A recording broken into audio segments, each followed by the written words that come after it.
All right, YouTube, how you doing? Welcome back to the channel. It is Tuesday, April 16th. We got a full MLB slate to dive into in today's video. Like we always do, we're going to go through each and every one of these games. I'll give you my lean on the side. I'll give you my lean on the total. We'll talk about any other plays like player props that we like within the game as well. But as always, if you do want to fade me and do the opposite, all of my final plays are going to be in the pinned comments. So make sure to check that out. Last night, yeah, your pants are probably falling down because your pockets are pretty damn heavy after fading me. We only had 4 wins and 7 L's last night. I will say 2 of our losses were quarter unit plays, but wouldn't really say those are any excuses there, right? That was a tough pill to swallow, but we hope to bounce back tonight. I hate going from a sweep to a mad day to a bad day. It makes it feel like things are just going down, down, down, but nonetheless, woosah, right? We got to get ready. We got to lock in here. But yeah, not the best of days as well. And I also didn't see any daily dingers that cashed in the comments. I may have missed them. So if you guys did drop a daily dinger, I'm apologizing for that now. But make sure you use that hashtag daily dinger in the comments and just give me someone that you think is hitting a home run. And then come tomorrow's video, I'll shout someone out that ends up getting it correct. But yeah, not the best day last night for your boy here. What I will say, and we don't count these towards our final record or anything like that, but we hit a near plus 500 parlay on live stream last night, and we hit a 6-man parlay of no home run plays, and we went 2 for 3 in a prize pick slip. So our pockets aren't actually as hurt as we might think, but those don't count towards our final record for these videos, plays, and whatnot. But loved building those, so make sure you guys do tune into our live streams. Turn the notification bell on, hit the like button, and hit the subscribe button as well. Let's go ahead and jump into game number 1 here. We're looking at Detroit taking on Texas. This is one of our wins yesterday. We had Texas. They win 1-0. Michael Lorenzen looked all right. So did Reese Olson, though. This is a 1-0 game. Let's not forget that. In terms of who's pitching today, it's not confirmed yet, but expected to be pitching is going to be John Gray for Texas. I've seen a few sites listing them as TBD still. And pitching for the Detroit Tigers is going to be Casey Mize, who on the year, neither one of these guys is looking all that great. Gray, 4.38 ERA with a 1.78 whip, 4.79 FIP as well, which again, like, not all that great to see, but super small sample size for him, right? Casey Mize, a little bit bigger of a sample size, I guess, but still not all that great. 4.82 ERA, 1.4 whip, 4.6 FIP, K rate down at 14.3%. So nothing here is yelling to me that like either pitcher is going to have something to say here or be able to, I guess, be the guy. Which, what do we do when we see that? We turn to offense, right? And if we look at the offense, we can flip it over to our dashboard. By the way, this is going to be linked in the pinned comment, completely free to everyone right now. At some point, we might make it a channel members only play. Channel members, the ballers, we call them, $2.99 a month. But right now, we have the slate, right? This is what it is. We have the slate, and then we have each game broken out in a tab here at the bottom, and you can see the starting pitching, the batting versus that hand, the bullpen pitching, that type of thing. But nonetheless here, looking at Texas, who is obviously the better offense in this case, especially going up against right-handed pitchers. So I do think that that's where the edge comes in. The problem is there's an edge down here for the Detroit bullpen for sure, right? So I don't think, just like last night, if we pull trigger on this, I don't think we go full game. I think we go first 5 or first half, depending on what your book calls it. Money line for Texas here in this spot. I don't want to trust John Gray. I get that, but that Texas lineup should be able to hit Casey Mize. He's got an expected ERA all the way up at 4.92 today. So maybe we can consider a Texas, Texas team total, I guess. They should get some of their guys back, like Corey Seager's coming back today.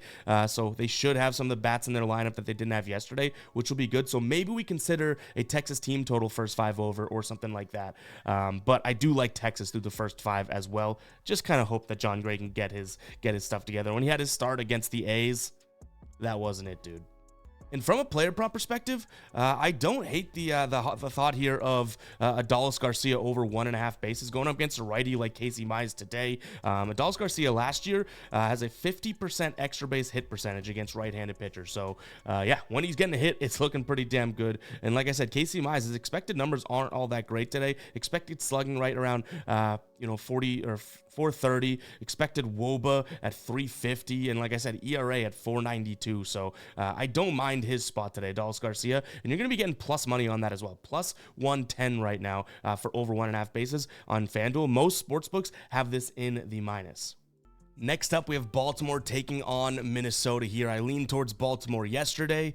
Don't hate that spot. They won 7-4. Still a lot of, I think they actually closed at what, -1. They had some decent closing odds, which was good because they were like in the -1. I want to say -140s when we were recording. I could be wrong there. But today, they're in the -160s. I still lean towards Baltimore. I think they have almost a clear-cut pitching advantage, starting pitcher advantage, and a clear-cut batting advantage as well. Minnesota, I can make the argument here that, their bullpen looks pretty good. So, okay, that is fair enough. But overall, I just do think that this is going to be a better spot. Actually, Minnesota's bullpen should be fresh, and they're a good bullpen. So, if we play Baltimore, maybe this is a spot in which we look at them on the first 5 innings on the money line, because I do think the bats are going to be out early and often today.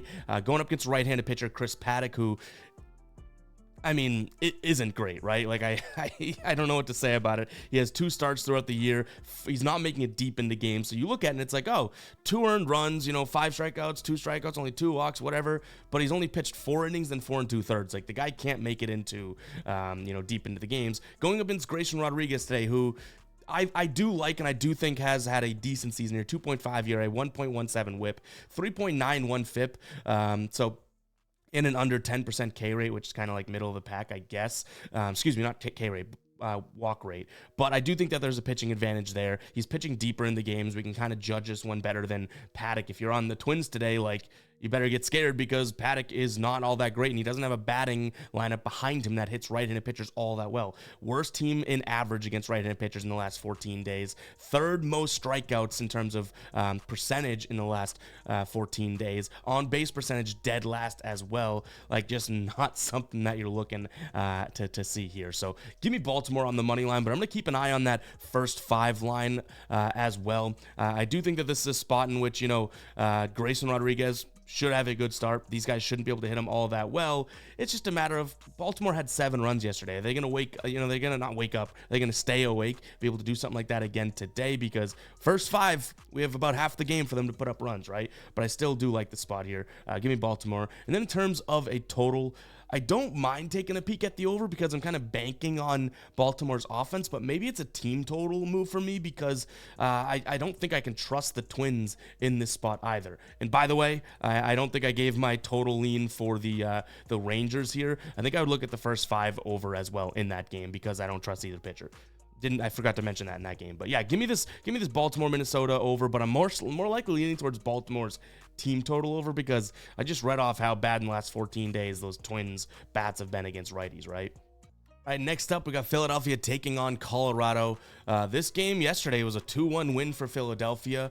My first play on this game probably is taking a peek at the under again today because I think Philadelphia is the better team. Look at how they're -250 favorites, but this offense still isn't all that great. And you can make the argument they're better against lefties, going up against Austin Gomber today, which could be a good spot for them, right? Like to score more runs, get it back on track. He's a bad pitcher, and obviously they're going up against lefties, but I still need to see it from that Philadelphia team before I back it. And we know the Rockies are not really going to, guaranteed to give us a bunch of runs, right? So for now, I do lean under. Give me a few weeks and I probably end up looking at this Phillies team. Their offense has started to heat up and it's like, that's an easy over, but that line will be at like 9.5, 10 by then, right? But we have Ranger Suarez going up against, like I already mentioned, Austin Gomber on the side for the Rockies. Suarez should have the big time upper hand here, off to a good start, pitching nearly 6 innings per outing, 2.65 ERA, under 1 at 0.71 whip. His FIP's only at 3.25, not terrible there either. So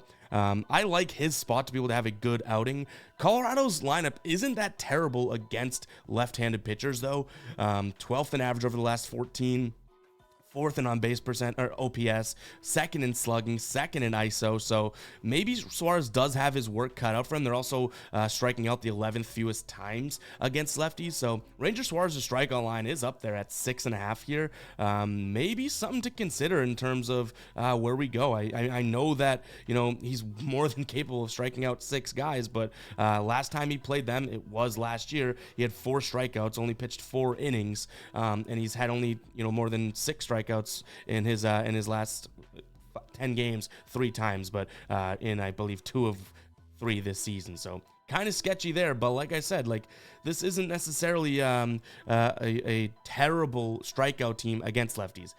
In Colorado, it's just kind of a terrible team overall. But I would lean to Philadelphia because that minus 250 not going to get me to play it. I saw a bunch of people cashing on Colorado plus 1.5 today. I guess I don't hate that, but like you're talking Austin Gomber here. Like remember that, you know what I mean? Like that's not necessarily a pitcher I would want to back whatsoever. So I think I'm more comfortable potentially looking at the under overall here, maybe even a team total under for Colorado, something like that. But this is a spot in which, yeah, I guess it's under, and then potentially taking a flyer on Ranger Suarez here, just due to the fact that I think that it's not. I mean, asking for 7 strikeouts is not necessarily an easy task here. All right, guys, real quick, before we continue on with this slate, I want to talk to you about Daily Grind Fantasy. If you're in the live streams, you've seen this time and time again, because this is how you can absolutely demolish apps like Prize Picks, Underdog, Parlay Play, Sleeper, that type of thing, guys. What this does is it looks at, we're filtered to Prize Picks right now. This optimizer looks at all the plays available on Prize Picks and their line, right? And then it looks at what all the sports books are offering for odds. Prize Picks and all these DFS apps don't care about odds, correct?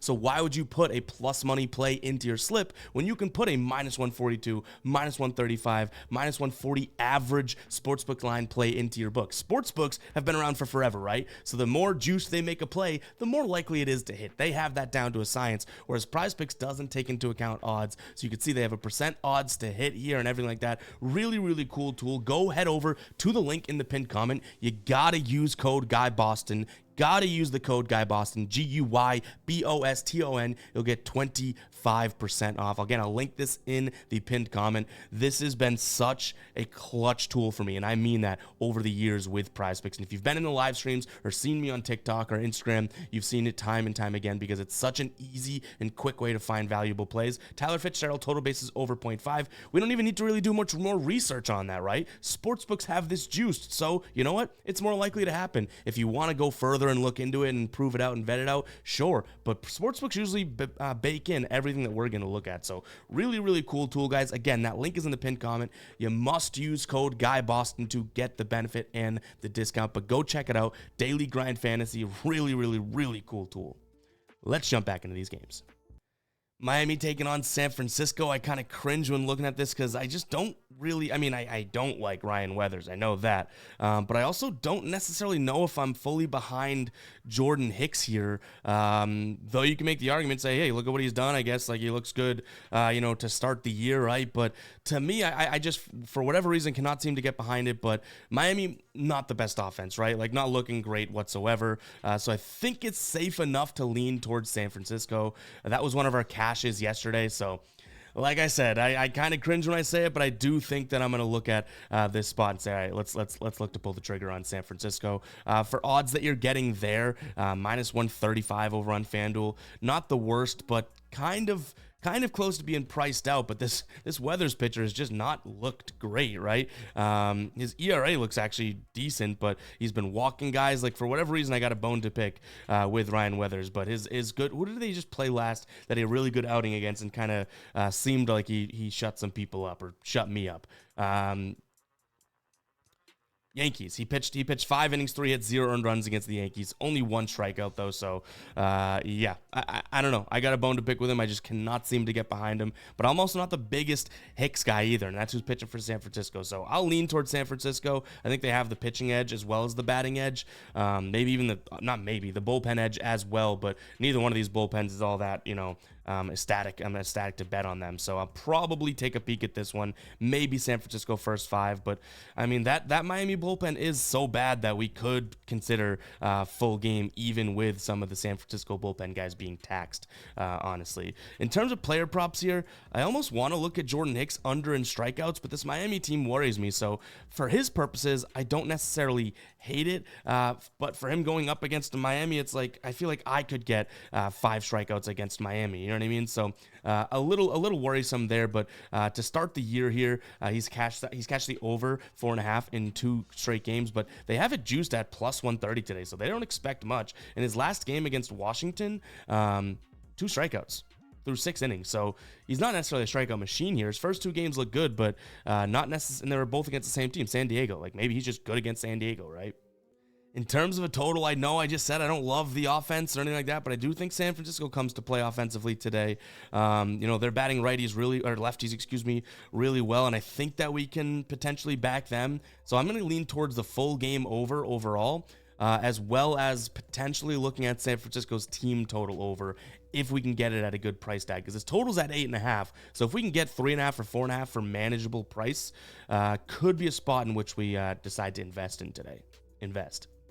All right, Tampa Bay taking on the Angels here. I will say, just like yesterday, remember yesterday I was like, I lean Tampa Bay and all that, but there is an angle for the Angels to come out here and do something, right? They end up winning 7-3. I didn't bet it. I can't take credit for it, but flashback, I was like, I think I lean towards Tampa Bay because Eflin's better than Sandoval, but it's not the most clear cut. Like, yeah, Tampa Bay all day long. Like, it wasn't. Today, I think it's a similar story, but if you guys know, or if you don't know, I love Zach Eflin. Like he is a Zach Eflin. I love Aaron Savale, who's on the mound today. So this is a spot in which I think I'm going to be backing Tampa Bay. When you're betting Tampa Bay now, though, you got to look at the first 5 for sure. Like, this is not a great bullpen. Tampa Bay won the first 5, 1-0 last night, and then 8 and 9 in those innings, they let up 7 total runs. 5 in the 8th, and then 2 in the 9th. So, yeah. Turns out that type of thing can slide, right? Like, this is just not the best bullpen overall. And then you just throw in the fact that, they're not even... Tampa Bay's offense, I feel like, is still kind of waiting to go, okay, we're good to go, right? Because this should be a decent offense, but if they were up 1-0 heading into the 8th, right? So it's like, that's still not even a great place to leave your bullpen or leave your setup and closer, which they do have their closer today, but, they had, what was his name, Matten, threw like 40 pitches for them yesterday. Like, that bullpen is pretty damn taxed. The Angels bullpen should be taxed as well. So either way, I look at this as a first 5 play. Backing Savale, who has got a 2.12 ERA on the season, 0.94 whip, strikeout percentage over 27% here. And Tampa Bay's offense, 5th best average against righties this so far. Actually, no, it's not this season. Last 14 games I have it filtered to. But LA's, when I said that this isn't the easiest of spots to just say Tampa Bay, work here is done, LA, 6th best average, 6th best WRC plus, 8th best on-base percentage, last 14 games against right-handed pitchers. So definitely something to consider there. But Jose Soriano, I feel like I haven't even talked about pitchers yet. Jose Soriano here on the mound for the Angels. Not really someone that I'm going to trust. He's got an expected ERA of 5.19 today, with an expected slugging of 490, expected batting average against 264. All that to be compared to Savale's. Looks a little bit better. So Savale's expected ERA of 2.26, expected batting average against of 1.96, expected slugging of 302. So there should be a strong pitching edge in the spot, regardless if I think the offenses may be closer than we think, right? So give me the raise on the money line. In terms of a total in this one, I think I'm going to lean to a slight over, okay?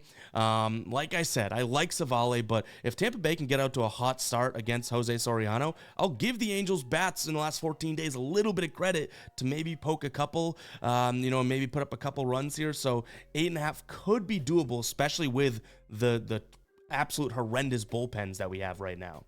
And then we don't really have any player props I'm loving for this one, but I do think with Savale on the mound here, with me trusting him definitely one time through the order just overall, I think we might take a peek at the under in the first inning here. So the Nerfy, aka Savale, kind of, hit or miss so far this year. He's hit 2 unders, and when they last played a few weeks ago, he did shut out the A's in the first inning, but the Angels in the first inning, but then they ended up scoring. And then same thing for, I guess we could look at the next game, which Soriano ends up pitching in, and, they don't end up scoring, or he doesn't let up any runs, but they end up scoring. So it's like both these guys could be, nerfy guys, but the offenses on the other side of the things kind of blew it for them. So I'll lean towards the nerfy as well, ever so slightly, and it's more so backing that I think Savale goes out and kind of deals through the first 3 batters. You know what I mean? because then at that point we only have to worry about or first 3 outs, I should say. But then at that point we're really harping in on and honing in on Soriano getting 3 outs. Like, can he do it? Hopefully, but I feel like we have a good spot for Savale. All right, Toronto taking on the Yankees. Toronto, slight underdogs here, plus 102.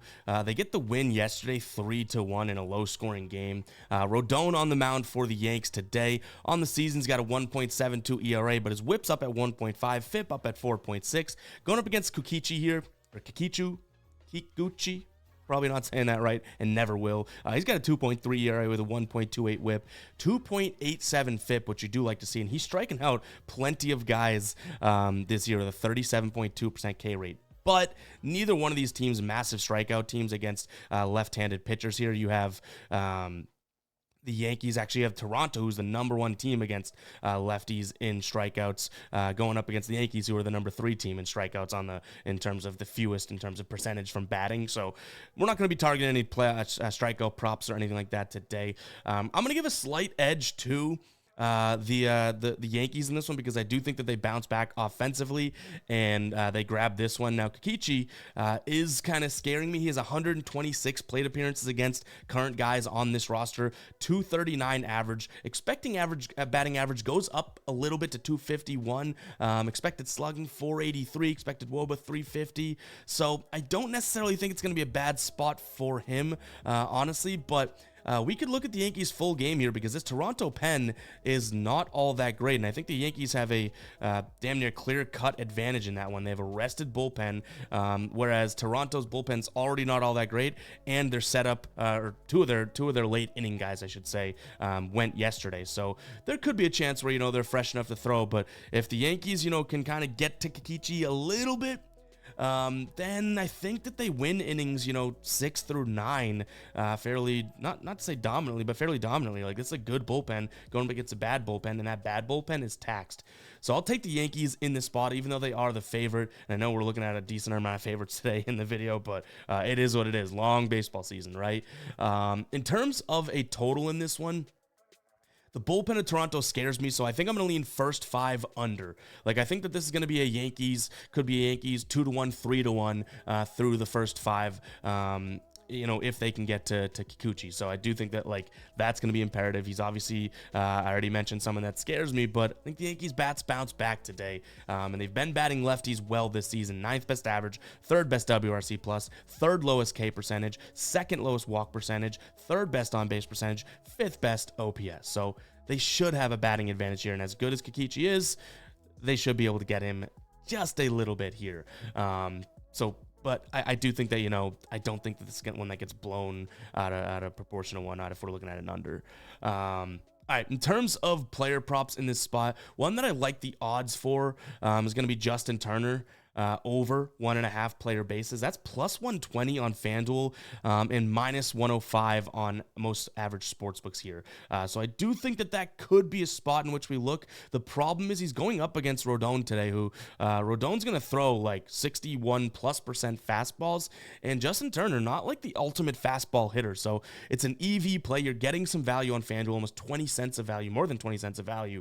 But can we swallow the pride of looking at that and saying, okay, well, he throws a lot of fastballs? We'll see. Justin Turner is going to give you a lot of good at-bats against lefties, so that's a good thing. Rodon throwing from the left side, but the fastball worries me the littlest bit. It does. Next up, we have Boston taking on Cleveland.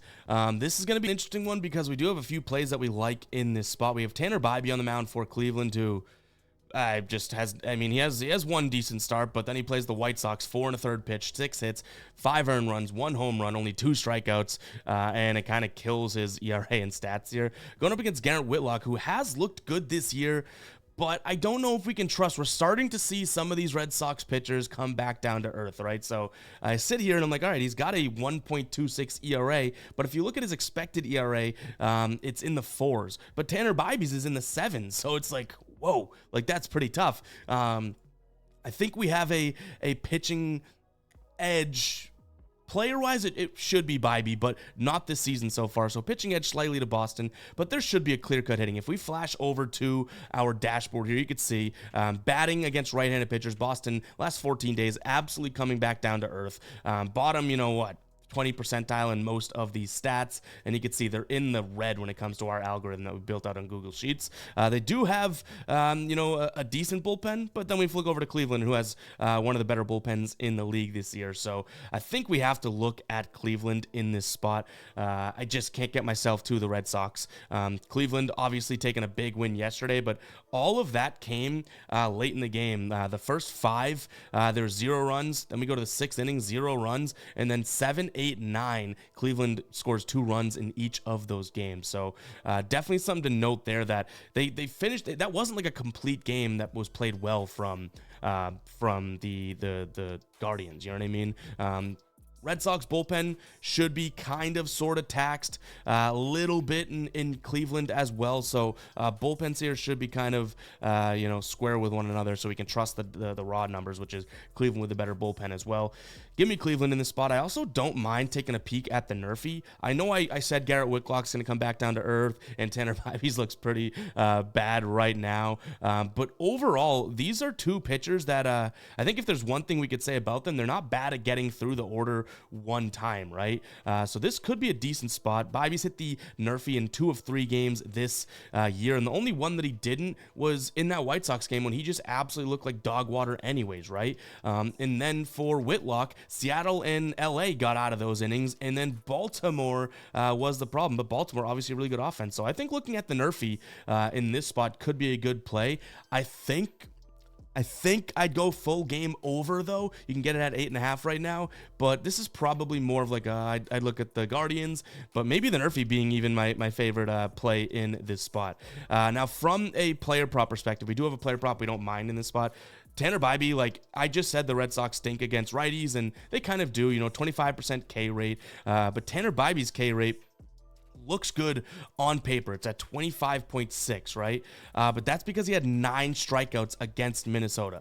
I'll give him all the credit in the world for that, okay? But I don't think that he necessarily gets to the Red Sox today throwing a bunch of fastballs. They don't strike out all that much against fastballs. The slider they do, which is going to be his next pitch, but the changeup they don't either. So 2 of his 3 pitches shouldn't be strikeout pitches for them. I just get a little bit concerned if that slider is absolutely working for him.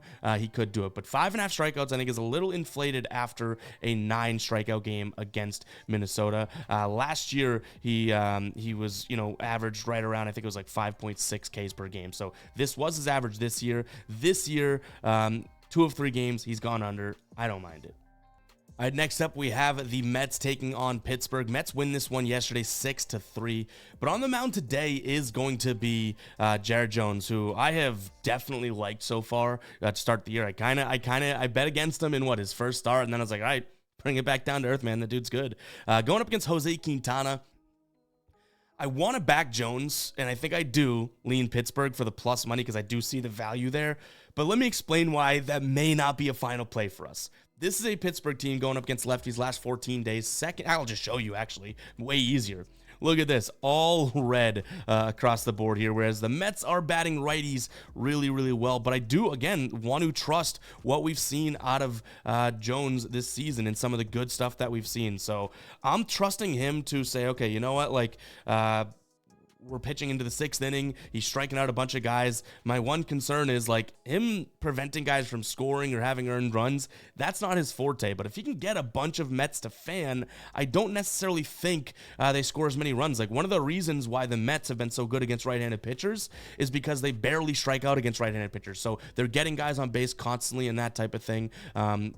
For example, their K rate is 2. They're ranked 2. They're 17.7 K rate. They're now going up against a kid that has a 31% K rate. So if they strike out a little bit more than norm, I don't think that they get on base as much or anything like that. This is a prediction, I guess, of all things, because we don't have the data to back it. But as we look at the numbers, their average 10th best against right-handed pitchers, on base percentage 10th best, but when you in even WRC plus 5th best. But K rate and walk rate, they walk a lot and they strike out a lot. They're not necessarily always making great contact. You see that in their slugging and ISO numbers, 21st in ISO against right-handed pitchers and slugging 15th. You know what I mean? So putting the ball in this kid's hand. Did I mention that he's, I think he hasn't walked a guy in 2 games. So Jared Jones, go do your thing, man. And Quintana, obviously a good pitcher. so far this season. He's got 3.45 ERA, 1.5 WHIP. Like, I do think he's good, but I don't love him, if that makes sense. But I think I'm also going to take a peek at his over in strikeouts. It's at 6 today, going up against, if I'm not mistaken, his old team, right? Is that correct? I want to fact check myself there, because that's just off the top of my head now that I say it. Was he ever on the Pirates? I believe maybe 2 or 3 years ago. We'll fact check that later on, I guess. But nonetheless, going up against his old team, not that matters, but maybe there's a little bit of juice there. But I just showed you all those red numbers for Pittsburgh. Against left-handed pitchers, their K rate is super high. So though he hasn't necessarily been striking out a bunch of guys this year, you can get plus 108 odds right now over on FanDuel for his strikeouts. Most sportsbooks have that at minus 115. So plus money on one book, and that's why you should have multiple sportsbooks, is a good look here. From a total perspective, man, I'm kind of caught on the fence here. I'll probably lean towards the under overall, just because, again, I guess I just look at that lineup from Pittsburgh and say, how are they going to carry their weight? And if I'm betting on Jared Jones to kind of suppress the Mets a little bit, like, this should be, in my opinion, right, a 4-3 win at maximum for Pittsburgh. But I'll tell you, that Mets offense scares me. I'm just trusting the pitcher in this one. Trusting the pitcher. It's like, just keep swimming, just keep trusting the pitcher to strike guys out. All right, we got Chicago taking on Kansas City. Jonathan Cannon, who we don't know much about here, on the mound for Chicago. Brady Singer on the mound for the Kansas City Royals. He's looked good. He's looked good. I think we faded him that one time, and he was like, hey, I heard that Ev faded me. I'm going to go off and kind of tear it up. And he did. He looked amazing in that spot. That was, I believe, his first start of the year, right? He had 10 strikeouts. He's definitely come back down to earth as of late, but still not allowing many runs. And he just faced this Chicago lineup and pitched 6 1/3 with 2 hits, 1 earned run. So this is definitely a Kansas City spot for me. The problem is the odds at minus 180. I don't know if I can get myself to pulling the trigger on those lines, on those odds. What I don't mind is taking a peek at MJ Melendez here over 1.5 bases. It's been 3 games since he's even recorded 1 base. I do think this could be a spot for him to kind of bounce back against, a righty here, and look at a player, I guess, that he hasn't seen before, but obviously a pretty decent batter. So I think for the odds, I don't mind taking a peek. Again, it's plus 120 on FanDuel. Like, this would be somewhat of a flyer, maybe a quarter unit play for us, but give me him over 1.5 total bases. In terms of the total overall, I think Singer's going to have a decent job pitching. I don't know if this Cannon guy is, so maybe this is a total full game under, but a Royals team total over. But I'd consider the Royals any which way. I just matter of if we can get like a good price. Like, if we go first 5 minus 0.5, so first 5 run line, and we can get decent odds, that could be one that we pull the trigger on for sure. It's getting tough, guys. We got Milwaukee taking on San Diego, and another favorite that I'm looking at. Like, I think, what are we like the Guardians? Is that our only underdog that we've kind of considered today, which is not the best. Like, I never get comfortable, but again, we're looking at all these games in a vacuum. I can't sit there and be like, oh, you've taken all favorites today or something like that. It's like, that's happened in the NBA before. It's worked out. It's happening in all the, like, it's just tough to do and tough to look at, right? It's like, oh, well, here's another favorite, and it makes sense. But San Diego here, I do think is the move. We bet Milwaukee last night. They got their doors kicked in 7-3. San Diego's won 4 of their last 5 games.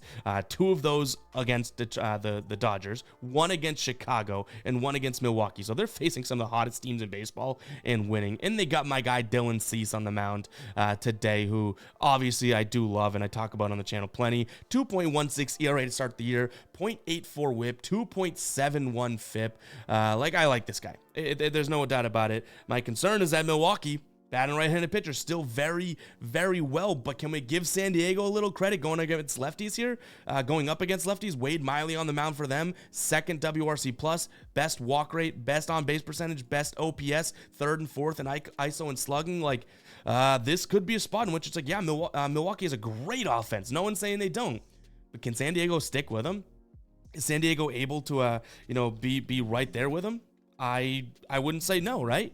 So this is a spot in which I sit here and I'm like, all right, I think that I got to take a peek at I got to take a peek at overall. I got to take a peek at San Diego, even though they are the favorites. The odds right now, -120 on Caesars.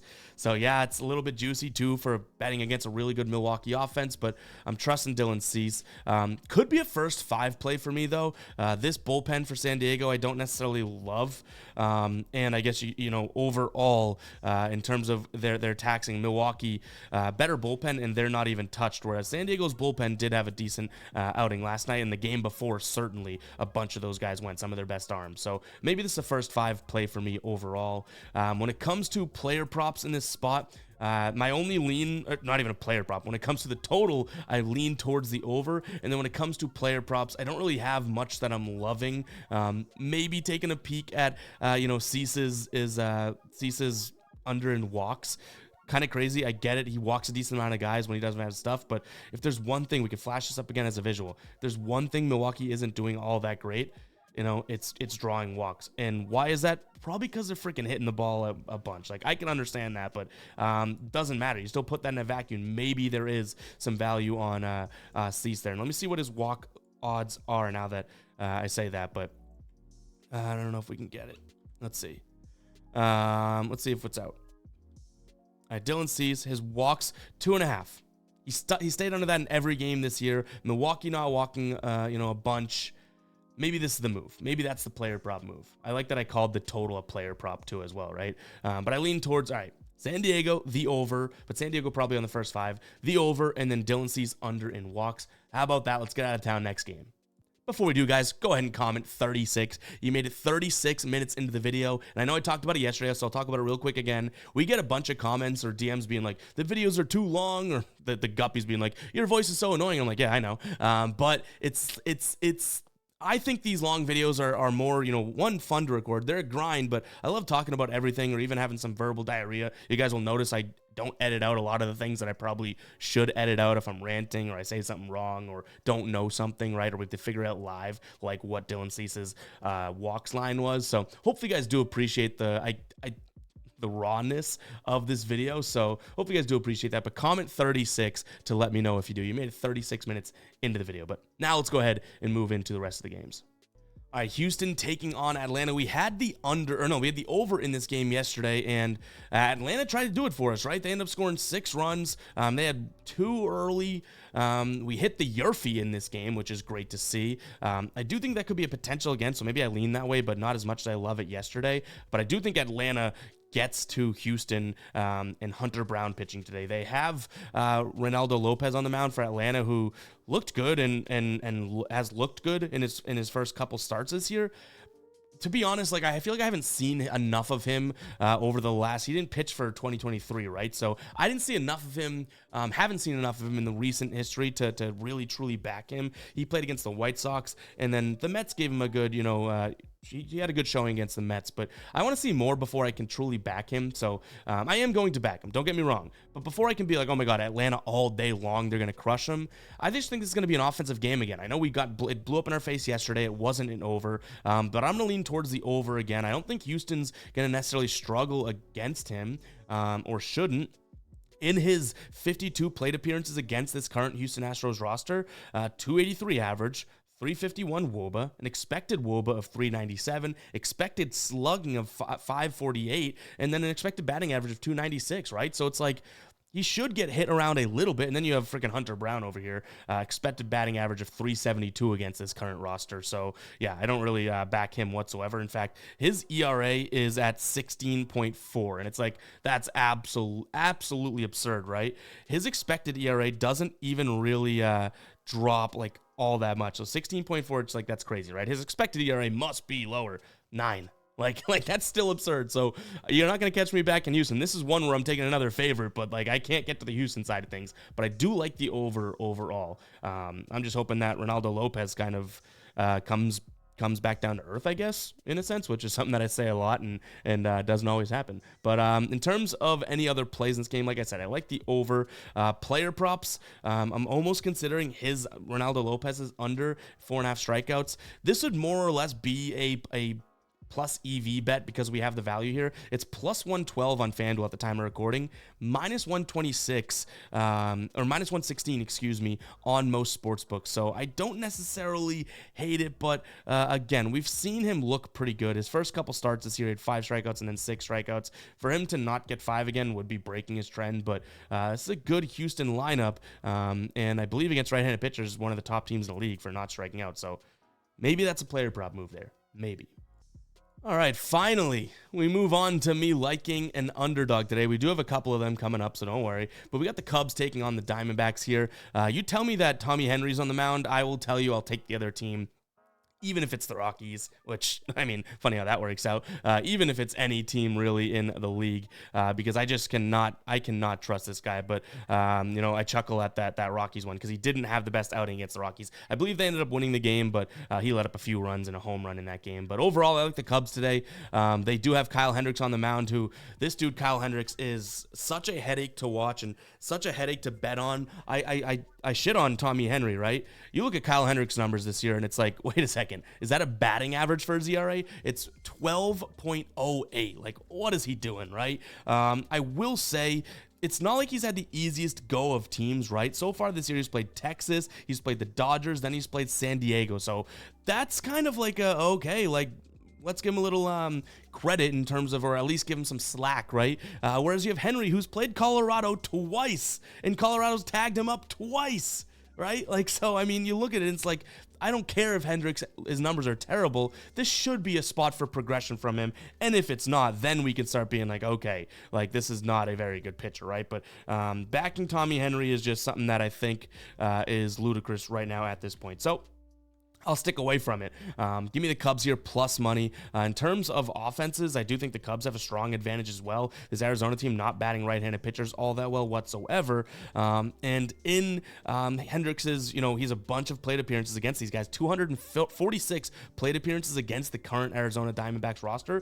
270 average, not terrible. Expected batting average of 260. Expected slugging at 420, so not amazing, but the WOBA at 320, I don't necessarily hate. So I think that we have a slight pitching advantage there, even though the numbers would say this year, no. I think we have a hitting and pitching advantage in the spot for Chicago. Do I trust their bullpen? Not as far as I could throw them. So again, guys, a lot of the times when you're just looking at these, I guess you could say, starting pitchers and batting against the starting pitcher, maybe more of the move is to say, okay, like, we pump the brakes, we can just bet on the pitchers here, right, in terms of a first 5, that type of thing. But Chicago's bullpen, I want to say, is pretty taxed, and it's not a good bullpen to begin with. So maybe this is another first 5 play. When we're looking at this from an over or total perspective, I don't necessarily see how I can get to the over knowing that the Arizona is so meh, right, against right-handed pitchers. So I'm going to lean towards the under 10 here and hope that Chicago can win this one, maybe even like a 6-3 or say 5-3, 5-4, that type of thing. Still stays under. All right, Seattle taking on Cincinnati. We liked the Reds in the first 5 last night, and they let us down. They lost that game by a bunch. They made a little bit of a fight for the first 5, but nothing that we could really, say that it was a good read, right? Now we have Gilbert on the mound for Seattle going up against Hunter Green. And another underdog that I like here is going to be Cincinnati in this spot. The batting, it's fairly similar to me. Logan Gilbert's numbers look like Seattle has a massive pitching edge, and I guess you could say they do. They definitely have a bullpen edge because this Cincinnati bullpen's trash, so this would still be a first 5 play for me for Cincinnati. But let me kind of talk about this spot right now for Logan Gilbert. So he, on the season, has a 2.66 ERA, right? You're like, oh, that's pretty damn good. But his expected ERA today is a 3.55, so, advanced analytics are expecting some sort of regression for him, whereas Hunter Green on the mound, overall here has an ERA of, where was it? I want to see, 4.86, but his expected ERA today is 2.49. So they're expecting a little bit of progression from him overall. So I think that this might be a nice spot to buy sort of low on the Cincinnati Reds and potentially even look at Hunter Green's innings and that type of things, because he hasn't been pitching, short into games, but he hasn't really gone all that long, 6 innings. But if you can get him for let's see what his outs line is. I actually don't have this up in front of me right now, but if they're expecting him to play fairly well, I do think that, yes, 17.5. I might look at his over 17.5 innings, because if he's going to have a nice ERA, he's going to be pitch. And again, that's just them expecting that he has a little progression in his ERA for expected ERA. Maybe this is a nice spot for him to be able to come in there. So 17.5 outs, and the over 2.5 runs is juiced at plus 120 earned runs. So this is probably a spot where even other lines, see how I did that there? Like his outs, it's a favorite play at minus 135 here for over 17.5. So the favored odds and sports books are thinking that he's going to go 6 innings or more, right? And then you look at his earned runs, and if they think he's going to go 6 innings, his earned runs, his over 2.5 earned runs line is plus 120. So using those two things together, I think Hunter Green has a decent night tonight. And yeah, give me the Reds in this spot. Logan Gilbert, not necessarily someone that I love betting against. Like I've bet with him. I've bet on him before, and he's turned out well, but maybe I'm completely wrong. Maybe I'm making something out of nothing with this. You know, life's giving me lemons, I'm making lemonade, but the story and the path here is kind of clear for a Reds win through the first 5 to me, backing Hunter Green. From a total perspective, I can't trust the bullpen of Cincinnati whatsoever, so I feel like it'd be kind of silly for me to lean towards an under here in this spot. So I guess I'll lean towards the over, but I don't really love that. I think it should be clear skies in Seattle too, if I'm not mistaken, but nonetheless, I'll lean towards the over just because I do think that is a bullpen that I would never want to get, trust. So Cincinnati, go win the first 5. I don't care what the hell happens after that. All right, Oakland taking on St. Louis. Not much interest in this game. Lance Lynn on the mound for St. Louis, going up against J.P. Sears of Oakland. J.P. Sears, to me, is a guy that you can kind of constantly fade. Now, he looked good against Texas. Good for him. That's like his first good start in forever. Lance Lynn has more good starts than he has bad starts this season. Well, I guess if you include the...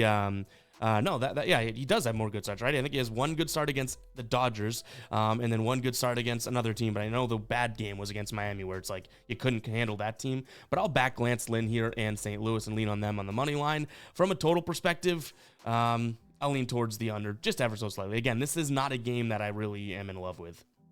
Dodgers taking on Washington. I believe, do we have a pitcher for the Dodgers at this point? I'm not sure. Yes, still no pitcher for the Dodgers, going up against Patrick Corbin, who I do think the Dodgers should be able to kind of hit around a little bit here. So I'll lean towards the Dodgers, but look at that line, right? -2, or that money, -224. Them in a bounce back spot where Washington wins yesterday. I do think it's a good spot here for them to bounce back, but maybe it's like a Phillies and Dodgers parlay, something like that. We'll see. In terms of the total, I'll still lean towards the over.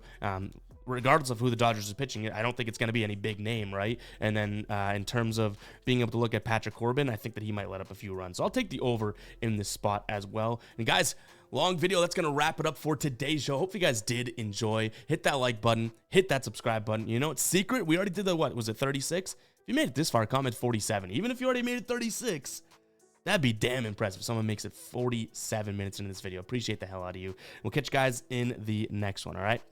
Peace out.